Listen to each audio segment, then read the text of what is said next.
তিন রকমের ধর্মের লোক বেশি আছে, খ্রিস্টান, ইসলাম আর হিন্দু। 100 জন খ্রিস্টানকে যদি একই প্রশ্ন করে তোদের ভগবানকে, একবারই বলবে আমাদের ভগবান ঈশ্বর মসিহ যিশু খ্রাইস্ট। মুসলমানকে জিজ্ঞাসা করবে 3 থেকে 5 মানে মৃত্যুর আগে বন্ধ যাকে, এই তোদের ভগবানকে, একই উত্তর দেবে ভাই আমাদের ভগবান হলো আল্লাহ। হিন্দুদেরকে যদি একই প্রশ্ন করা হয় ভাই তোদের ভগবানকে, কনফিউজ। 100% হিন্দু 100% কনফিউজ, জানে না ভগবানকে। দ্বিতীয়ত, যদি তুই মুসলমানকে জিজ্ঞাসা হয় তোরা মসজিদে কেন যাচ্ছিস, ওদের শিখানো হয় মসজিদে যেতে হবে নামাজ আদায় করার জন্য। সপ্তাহে ওরা 100% একদিন মসজিদে যাবেই। তুমি যদি খ্রিস্টানদের জিজ্ঞাসা করো তোমরা কেন কোথায় যাবে, কোথায় যাও না, আমাদেরকে একদিন তারা চার্চে যাবে। কেন? ঈশ্বরে প্রার্থনা করার জন্য, ওদের শিখানো হয় জন্মের থেকে, এটা সংস্কার।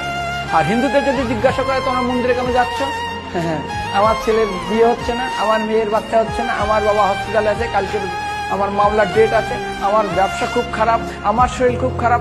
99.99 হিন্দু জানে না মন্দিরে কেন আসা উচিত।